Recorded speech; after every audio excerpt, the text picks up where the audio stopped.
My parents demanded I sell my house to fund my sister's house, but I gave them the shock of their lives.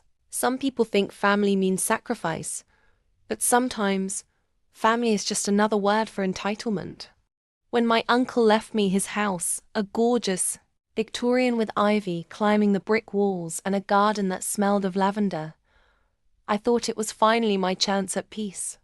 But my parents had other ideas. "Sell it," my mother ordered, her voice sharp. "Your sister needs a new home. It was a gift anyway. Don't be selfish. A gift. That was all my inheritance meant to them. Not security.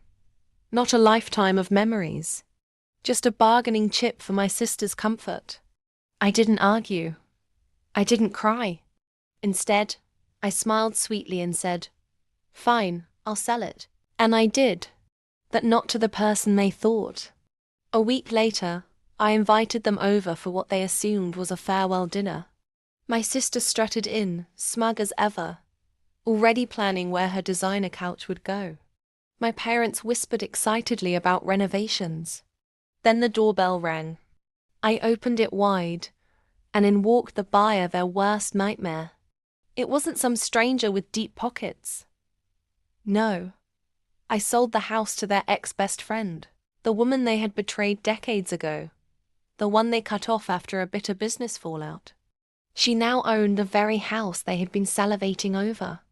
The room fell silent, tension so thick it strangled the air. My mother's face turned ghost white, my father sputtered, and my sister dropped her wine glass, shards scattering across the hardwood floor. "You didn't," my mother whispered. I leaned back in my chair, sipped my drink, and said calmly, "Oh, but I did.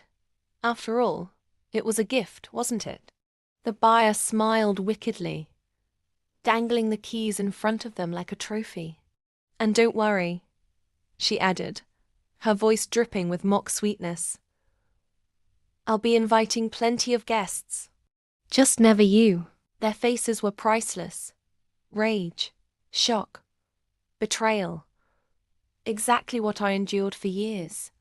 Only now it was their turn. Here's the twist. I hadn't just sold the house, I sold it to her at a fraction of the market value. Why? Because revenge is worth far more than money. My parents had demanded I give up my inheritance. Instead, I gave it away strategically to the least person they ever wanted near it. They didn't just lose the house. They lost the chance to control me forever. As my parents stormed out, my sister trailing behind them with tears of fury, I stayed seated at the table, calm and victorious. Sometimes revenge isn't loud. Sometimes it's not about shouting or slamming doors. Sometimes it's just a set of keys changing hands, quiet, final, devastating. If you loved this tale of poetic revenge and shocking twists, hit that subscribe button on my YouTube channel right now. More jaw-dropping stories are coming your way, and trust me, you don't want to miss what's next.